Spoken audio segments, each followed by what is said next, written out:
The digital era has proven to us that we are the product. There is no service that is free. Instead, we are paying for it through our personal data.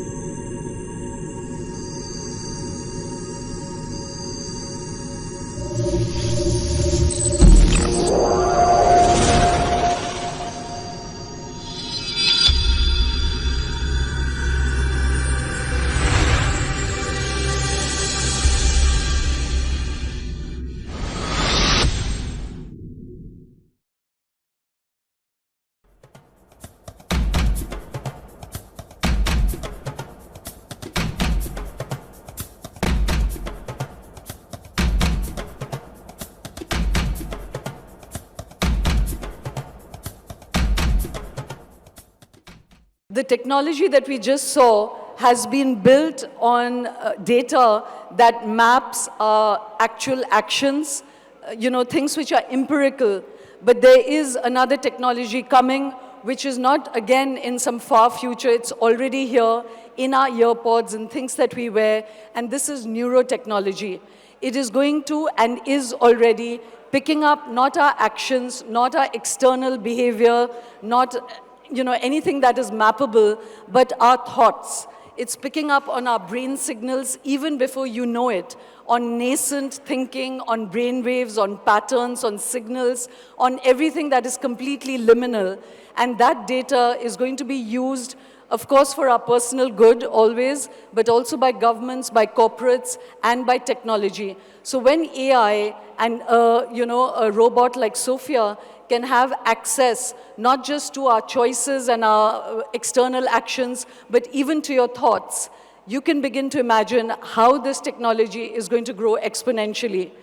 There is a very, very interesting lawyer, ethicist, philosopher, again, someone at the cutting edge of these frontiers who's here with us today, who's been thinking very deeply about this technology. And I want to share a very small bit about her for you to understand how significant it is, because Nita Farahany is not just an ethicist, lawyer, and philosopher. She is someone who has used this technology. She lost her daughter to an illness, and she used this technology to reorient her memories. She's an Iranian American, so she knows what it is to be in a totalitarian state and the kind of use that governments can put on this technology and the kind of surveillance that can happen. And yet, she has also, as I said, used it to heal herself. So she kind of embodies in her very self all the dilemmas, potentials, and perils of this technology, and we're very proud and excited to have her here with us. Ladies and gentlemen, please welcome on stage a speaker that's going to blow our brains in every possible way, Nita Farahany.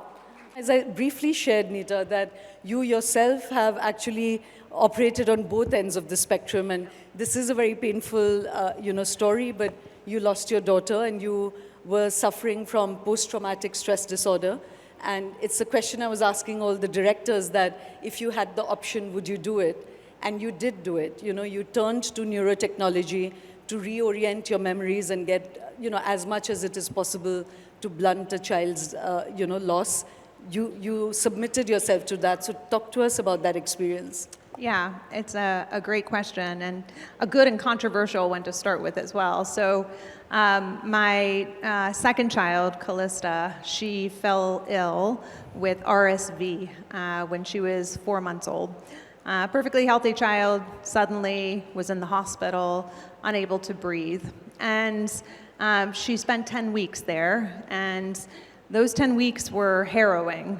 There were many points during it that they thought she would survive and that it would go well, but there were many points that were really difficult. A baby who can't express themselves, watching them suffer, watching your own child suffer is excruciating. And then she died in my arms on May 14th, which was Mother's Day, ironically, of 2017.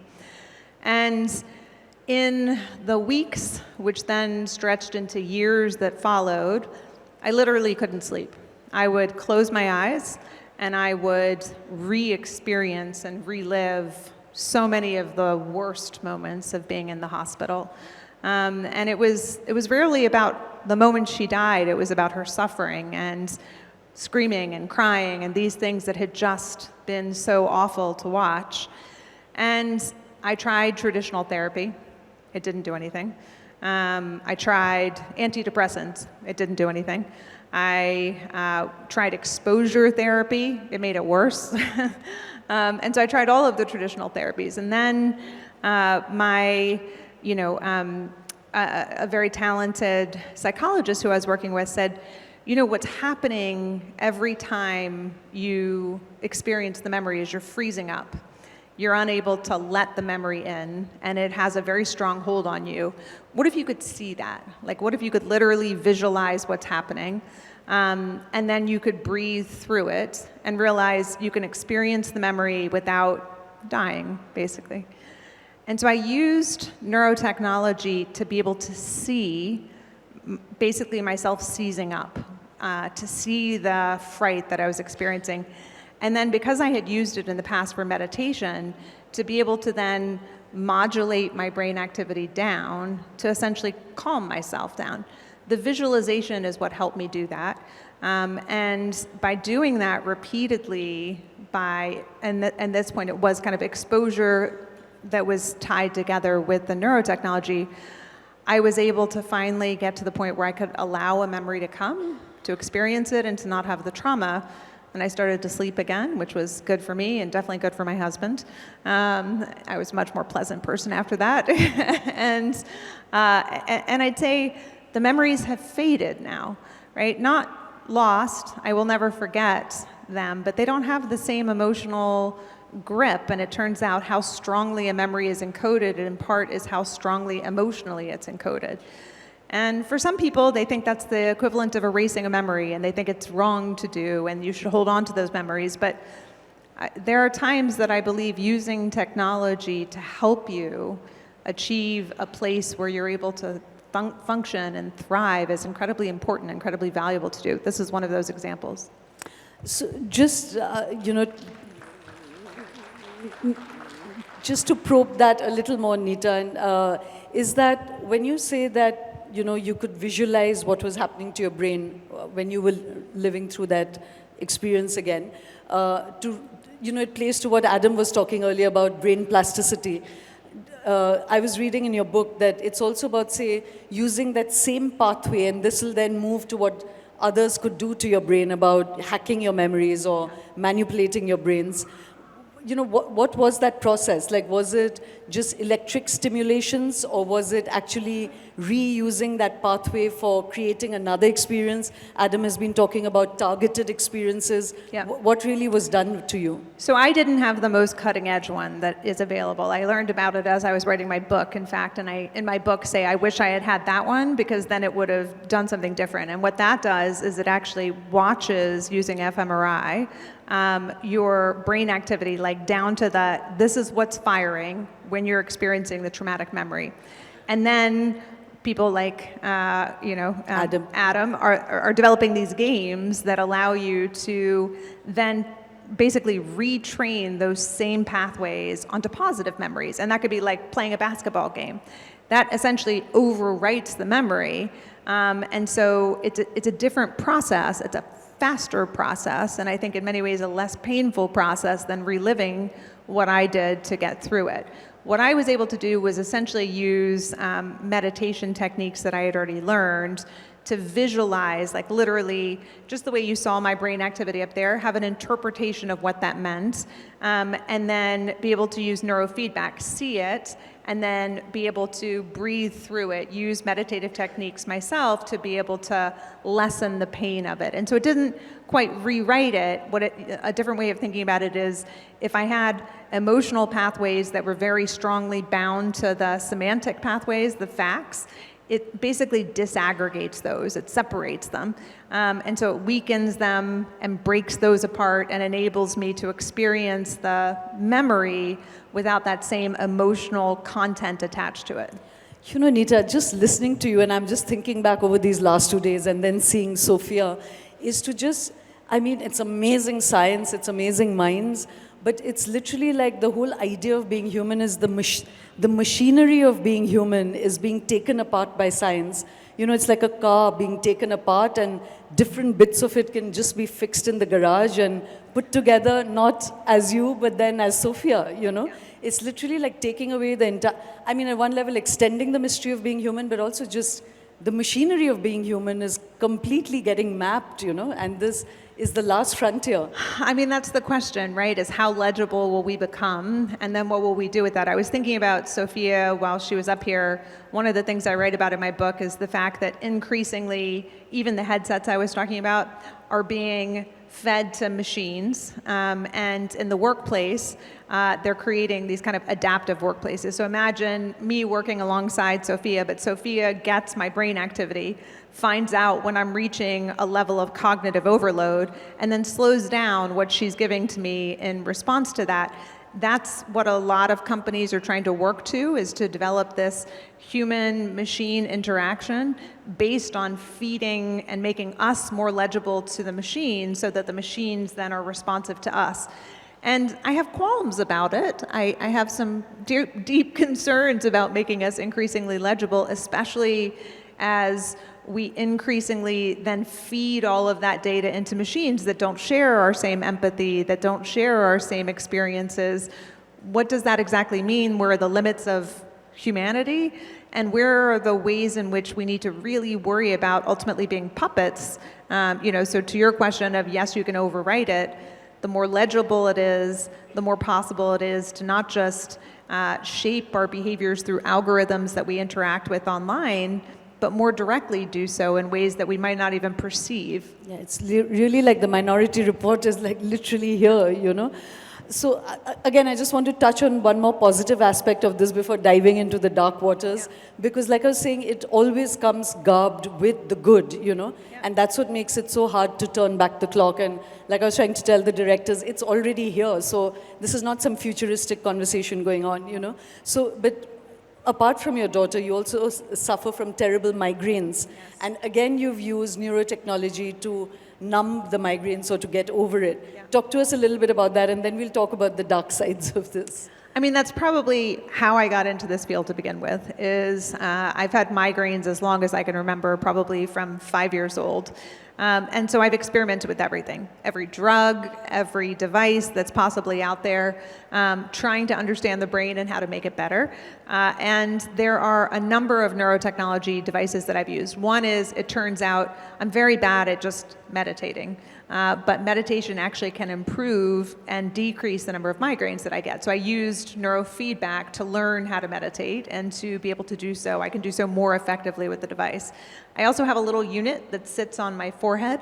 It's called a TENS unit, and it stimulates my brain. And so when I have a migraine, I can put it on, and it gives me essentially neural stimulation, which decreases the amount of pain that I experience and oftentimes can decrease the migraine itself. I've also used a bigger helmet, and the helmet is a kind of magnetic stimulation, and so it shocks more deeply into the brain to basically reset neural patterns. And each of those have been, in many instances, better for me than the drugs, which have a huge amount of side effects for me. So the fewer migraine drugs I can take, the better off I am, and these have had very limited to no side effects for me. So they've been part of how I function on a daily basis, is using these different technologies in ways that enhance and improve my well-being. So, Nita, you spoke of some of it in your talk, you know, but this is the point, that you, like literally, you're at the cutting edge, you're the frontier thinker on these issues. You know what the downsides of this are, but you are using the technology, you know, and you know that the company that's given you that could be picking up all your other ancillary thoughts as well, and you're still opting for it. So I just want to place that in front of the audience, that it's going to be hard to choose, you know. So now let's come to the other aspects of this. You've already spoken about some of it, but there's a particular phrase, and I may have missed it in your presentation. It's not just about the cognitive liberty, which is the freedom of the mind. It's the last bastion of what makes us human. There's another phrase you've used called cognitive footprint, or the cognitive fingerprint. Yeah. So we've been talking about the orb and Sam Altman wanting to validate whether we are human or machine. And now you're saying that forget about biometrics or fingers or eyes or any of it. There's going to be a biometric of your thoughts, and whether it's governments or corporates or the police or judiciary are going to be able to tell from just your thought cluster that it's you. Is that true? Is that what cognitive fingerprint is? Yeah, so neural fingerprinting is, or cognitive fingerprinting. So, probably most of you have given up your face as a biometric. I know How many have? everyone pretty much, right? Coming in yesterday, I had to give fingerprints to get into the country.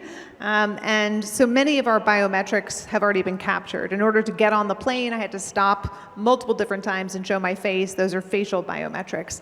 And one of the things that is powerful about biometrics is that it's supposedly unique to each individual. And so it's better in many ways than a password for being able to authenticate a person. But the question is there one that's more hidden, that isn't just your face or your fingerprints, which more easily can be spoofed? And a very powerful hidden biometric is your neural signature. So if each of you sing a song, I heard the beautiful performance that was happening here earlier. I'm not going to give you one because I don't have a voice like that. But if you were to just pick like your favorite little ditty and sing it in your head, the way you sing it and the way the person next to you sings it in your head looks different. And that unique neural signature can be used to authenticate you. So imagine you have one of these AirPods in, you decide, I'm gonna make my password singing this little ditty in my head, and then you sing that little ditty in your head, and that's how you unlock your phone next time, or how the government authenticates you in all the ways that it's already authenticating you. And so neural signatures is an area that has been shown to be very powerful, very unique.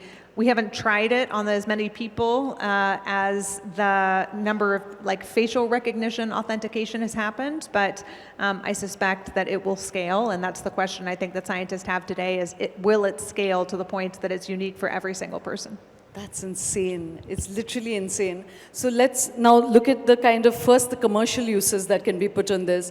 L'Oreal has already started using, this subliminal, before you even know, like a perfume, they're picking up on your thinking, I don't yet have the vocabulary for it, and they're then designing perfumes that you think, before you know you want it, they know you want it, and then they're going to it's neural marketing. Can you talk to the audience about that? Yeah, this is almost beyond neural marketing to neural customization. So, the idea is you walk up to a perfume counter and they give you a headset to put on, or a watch, or whatever they're going to use. Right now, it's a headset, and they show you a series of scents. So they say, smell the scent. And they're not asking you if you like it. They're looking for your brain signatures of pleasure in response to it. And they get it down to the maximal pleasure in response to the perfume. And then they give you a customized perfume based on what your brain says. And that's just one of many of the kind of commercial side of people starting to invite people to use their brain. Do you want to talk about the Ikea example? Sure, any example. So, I'm in a state of shock right now myself. I'm trying to get my brain together. This is one that shocked me, was in Brussels, Ikea was very interested in selling, they do these limited edition rugs that they sell every year, where they partner with a famous artist. And Ikea's goal, of course, is make things that are beautiful, affordable for everyone. But what was happening was that people would go in, buy the limited edition rugs, and then sell them on eBay for 10, 50 times what it was that they bought them for in the store. And Ikea didn't want that. They wanted people who really loved the rugs to have access to them. So they ran this campaign when they had their limited edition in their store, and they said, you have to put on this EEG scanner, and we're going to assess whether you love the rug. And only if your brain registers that you love the rug are you going to be able to purchase it. And so some people loved the rug and they were able to purchase it, and other people who claimed to love the rug but their brains didn't show that they loved the rug weren't able to purchase it. Again, I'm going to set aside a moment of was it accurate or not, and say, the thing that's startling to me about that example, or the L'Oreal example, or the many others that I go into in my book where this is happening, is that nobody asks when they put on that headset, like, what other data are you capturing? What are you going to do with my data? What else does this reveal about me? They don't recognize this is an entirely new class of technology. They just think it's entertaining and fun, and they just give away their last bastion of freedom, their last frontier of privacy for a limited edition rug. And that, to me, is just frightening. It's not just that, Nita, what you said, that at that moment, I mean, that entire Matthew Ricard idea of the self being a river, instead you're going to get frozen at every moment of your thought, So this is just a question of not being asked whether you want to choose a rug or not. But, and we were thinking of inviting somebody who's using brain technology to predict crime, and a lot of government agencies are doing that already, to just look at who's likely to commit crimes. And at any given time, I'm sure internally somebody or the other, I mean, we've all had that fleeting moment of violence in our heads. But imagine getting frozen in that, Yeah. In the social media age, I often say that Mahatma Gandhi would never have become Mahatma, because when he was in South Africa, he was quite casteist. Yeah. He would have got frozen like that. He'd never have had a chance to evolve, Yeah. And social media never lets us evolve. You've said something 30 years ago, they'll find it, they'll kill you for it, and, you can never evolve. Now this is worse. It's like every fleeting thought can be mapped, tracked, hacked, and utilized, So... Yeah. No, I mean, I worry about that a lot, and I worry about it whether it's accurate or inaccurate. And so, as an example of accuracy, I have at times thought, like, above my husband, I'm going to strangle you, okay? Now, I love my husband. I'm never actually going to strangle my husband, right? But if you captured that in a moment of time, I would easily be, arrested and put into jail. But that's assuming you can accurately decode it. Now imagine something... How many people are going to jail here? Put up your hands. Yeah, I mean, and for the rest of you, wow, I'm so happy for you and your marriage. That is amazing that you have never had that thought. You're just not admitting it because your partner is nearby. But for the alternative is, it's the assumption that we're fully legible is false, right? And so here's an example. Suppose there's something called the implicit association test, where you can show people images, for example, of somebody with a different skin tone from theirs, and then different phrases that are associated with a person. And it's supposed to be able to tell if you're implicitly biased against people of different ethnicities, different races, and backgrounds. And you may automatically show that, even if you're somebody who at a higher level of cognition is like, I recognize that I'm sometimes biased and I'm trying to do everything to safeguard against it. If you're decoding the brain, are you decoding the automatic reaction of bias? Or are you decoding the higher level metacognition where you think, oh my gosh, I noticed that I just reacted that way. That's something I'm trying to work on. That's not who I am as a person. And right now, most of it's that kind of automatic, not the metacognitive layer, not the you. And so I worry about it in the inaccuracy sense just as much as I worry about it in the accuracy sense. Yeah, you just added another layer of disquiet, actually, really. So, Nita, just other aspects of this. One is, let's look at the political government aspect of this. You're saying that this kind of brain data, literally from your earpods, and it's only going to get more sophisticated, can pick up subliminally, not in terms of when you vote or when you're looking at particular scrolls or nothing like that. Just you're lying in bed and it can pick up whether you're a Democrat, Liberal, BJP, Congress. It can pick up your political leanings. It can pick up who you love or who you're attracted to, who you want to have sex with. It can pick up all of that. So most of that is in reaction to stimulus, meaning most of the studies to date are like, you see an image of somebody that you supposedly love, and it can see the difference between love and lust, or pick up your preferences politically one way or another. There are different neural signatures which suggest conservative or liberal. Increasingly, as the AI becomes more powerful, those passive thoughts will also be decodable, as well as the images that are in the brain. And the world that I think we have to kind of recognize is most of us wear our watches all the time, or we're wearing AirPods or headphones throughout the school day, or in your video beforehand you showed the tiny wearable tattoos. That's where a lot of this is going, is something that's literally ubiquitously worn as a wearable tattoo behind the ear. in which case you just sort of set it and forget it, meaning your brain activity is being tracked at all times. And when that happens, it may make your interactions with other technology much smoother and simpler, but suddenly you are an open box. You're no longer a black box. And passively, especially as the generative AI gets better and better at being able to decode what that information means, you become legible to the machines, you become legible to the world, you become legible to the government surveillance technology that's put into place to decode that. Like, I'm having a little bit of that director's silence moment, that it really has to sink in. And there again, now that whole thing that you've spoken about is that we are not really going to have the choice to do this. And very quickly, for example, in China, they're already using it. They use it again to say if you're driving a car, that maybe you'll fall asleep, you'll be a danger to yourself, so you have to, if you're a trained driver, you have to wear that technology. In a factory, they are mapping whether your attention is going down. So, you've said this, I found that very, very disturbing, that soon to keep your job, you'll have to submit to this, So talk about the narrowing zones of choice that is going to hit us, and then I'll come to the final question. Yeah. So that's, I think, the hard part is, in the beginning, for many people, it will potentially be voluntary, right? You decide you want to use a virtual reality headset, you decide you want an augmented reality headset, you decide you want your customized perfume, then you decide it's easier to text by thinking about it rather than by using a mouse or your two fingers. A keyboard is incredibly inefficient, a joystick or a hand controller for VR is inefficient.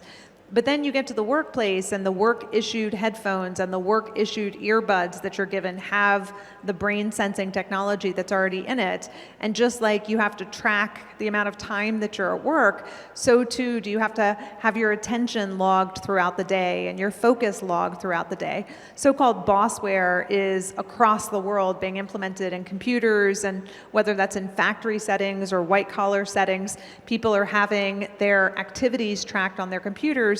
And when the devices are tracking you as well that you use to interact with those computers, your choice gets narrower and narrower. In most countries, protections for workers are very slim, and the power lies with the corporations to make the choices about what kind of technology the employee has to use. And that's where the world becomes less and less and less something that's within your own control. You can't buy an Apple Watch anymore, the modern versions, without having a heart rate sensor in it. Will you be able to buy AirPods without brain sensors in it? Will you be able to buy the next generation watch without brain sensors in it? I think it'll become the default. And the only question is whether that default will follow the same pathway where all of our data can be harvested, even what we're thinking, or if we'll put into place a new set of rules when it comes to that data and say there is a sacred space. Mental privacy is different, so the only thing that your employer can track is your fatigue level, but all of the rest of the data lives on the device and is overwritten on the device. That's still a choice we can make, but it really requires collective action to make that choice before you walk into Ikea and give away your brain data for free in order to get access to a limited edition rug. In fact, Nita, that was the next question I was going to ask you, and I was just thinking a little facetiously that the one good outcome that can come out of this workplace brain sensing is that maybe a lot of the kind of, particularly in the corporate world, all the sucking up that you have to do to your seniors and bosses may just go out of the window because your external actions won't matter. What you're thinking about your bosses, it'll become a report card for the bosses, So, but anyway, jokes apart. Coming to this, Nita, we talked about it earlier because I was asking you, much like AI and much like everything else we've been discussing, that I think, and I'm usually an optimist and I really believe in human action and agency, but as I'm thinking and engaging more about these things, I genuinely think all those choices are already over, I don't think AI is going to be rolled back. I don't think any safeguards are going to come in place. And I want to ask that about brain technology. You just said this data could remain on our devices and not go into the cloud. but how will any of us even know, you know? And how will, like, I don't think governments, we're already seeing governments and corporates coming together. It's too useful to their purposes, you know? Nobody actually has motivation to make this safer in any way because there's too much money, there's too much power, there's too much convenience, and for us too, there's just, you know, the, convenience, efficiency, all these things. I think we're all going to participate in it. So back to that last question, do you think that this is going to remain in our devices, or do you think the war is already over on that? Well, let me ask all of you to participate in that question in the following way. How many of you believe you should have a right to mental privacy? Wow. How many of you want it? And how many of you will help by making choices to safeguard it? Okay. The choice is not, we're not going to find it in governments. We're not going to find it in tech companies. Okay? The choices have to be driven by us. And that means that we have power. We have power in the collective action here. The question is, how do we mobilize that power? And we mobilize that power by, first, there are a few companies out there who are dedicated to keeping our data on device. We go to those companies and buy their products. We have online petitions. We have online, you know, engagement that says we don't want products that do not keep our data on device. We demand it. And the demand side is powerful. I think each individual feels powerless today. We feel like the technology is inevitable, the choices are inevitable, and they're outside of our hands. But we forget that we're not.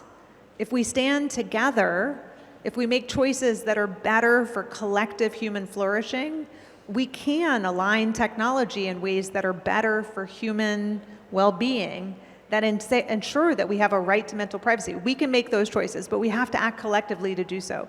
We can't walk into Ikea and say, you can have my data. You can say, sure, where's the piece that says my data is mine? If you walk into a perfume counter and L'Oreal wants to do it, say, can I see the privacy policy? I'm just going to put a notation here that says my brain data is mine and you cannot use it for any other purpose other than selling me this perfume. Just start acting as if you have the right. Eventually, they will have to follow. You know, Nita, briefly, I felt hopeful, like I felt that burst of, oh yeah, that could happen. And then the moment you describe the process, I'm feeling deflated again. I'm going to help you. I'm going to help you. All right. I'm going to give you mechanisms. You're going to change my. No, you're going to alter my neural pathways. Look, I am trying to start a global movement for all of us to reclaim our right to cognitive liberty, and I want to make it as easy for every individual to join that movement. And so I'm going to make it easy for you so that you don't have to demand the privacy policy. It will already be something that they have to give to you, something that you can just claim for yourself and say, no, you would have to opt me in to stealing my brain data. And I'm never going to opt in because I heard Nita talk about it. I know that's a terrible idea. No, no, I'm really glad, Nita, and I think this is possibly the most important, you know, the first to become aware of it, then to begin to be an agent in it, you know, engage with it. But the question I was asking you is that, let's assume they give you a private policy, you know, a privacy policy. How will we know if they're going to use that data? That's why I suddenly felt deflated. No, so don't feel deflated there either, because, you know, we will be able to demand transparency. You know, it's funny, my husband is a technologist, and I said, like, how am I even going to know when the first AirPods come out that have brain sensors in them? Maybe they're already in there, and I have no idea. And he said, no, don't worry. They're nerds like me who, as soon as a new product comes out, we disassemble them, and we look to see what's there, and we, you know, put YouTube videos up and do that. And you know, each of us has a part to play in this, okay? There are ways to see if the data is actually traveling from your device elsewhere. You can actually see data packets flowing. And so what we have to do is we have to see and verify. Don't trust, verify, right? And we need to put into place the verification systems that show it really is being kept, the raw data on device. The only thing that's leaving the device is the part two. inference. And then we have to start to be able to have external metrics of trust, right? Third-party auditing of companies where we actually have things. So I'm starting something in the neurotechnology world called a neuro-trust index, so that we can start to figure out which ones are highly trustworthy according to the set of principles that do things like don't have data flows go outside of the device, versus which ones aren't. And I'm working with a lot of the companies, I'm working with a lot of different organizations to try to create something that gives us the transparency mechanism. While I want each person to vote with their feet and with their dollars, we can't expect the burden to all be on individuals to decipher all of this. So we need the tools and mechanisms to really support our grassroots efforts to be able to take back control of our own minds. Wow, that's a really powerful note to end on. Thank you very much, Nita. That's really been wonderful. Thank you.